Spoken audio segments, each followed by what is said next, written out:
महाराष्ट्रात त्रिभाषा सूत्र लागू करत हिंदी भाषा पहिलीपासून सक्तीची करण्याचे प्रयत्न सुरू झाल्यानंतर महाराष्ट्रात खळबळ उडाली। त्यानंतर फडणवीस सरकारने तात्काळ त्रिभाषा सूत्राबाबतचे दोन्ही जी.आर. रद्द करत यावर नरेंद्र जाधव यांच्या अध्यक्षतेखाली समिती स्थापन करण्यात आली। ही समिती स्थापन करतानाच पुढे काहीतरी घडणार असे राजकीय समीक्षकांचे म्हणणे होते आणि ते घडलेही। आता महाराष्ट्राचे मुख्यमंत्री देवेंद्र फडणवीस यांनी त्रिभाषा सूत्राबाबत आपली भूमिका स्पष्ट केली आहे। कोणत्याही परिस्थितीत त्रिभाषा सूत्र लागू करण्याचं विधान त्यांनी केलंय। त्यामुळे शैक्षणिक क्षेत्रात खळबळ उडाली आहे। महाराष्ट्रात मराठी भाषा ही मातृभाषा असून आपल्या मातृभाषेविषयी नितांत प्रेम मराठी जनतेला आहे।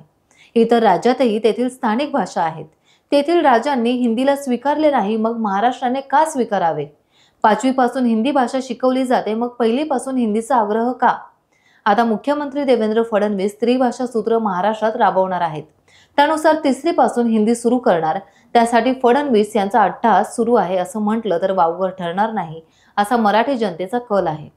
महाराष्ट्रात 1ली पासून 5वी पर्यंत मराठी भाषाच असली पाहिजे। त्यामुळे मुलांमध्ये भाषेविषयी गोडी निर्माण होते, वाचन वाढते, मुलांचा संस्कृती आणि भाषेचा अभ्यास होतो।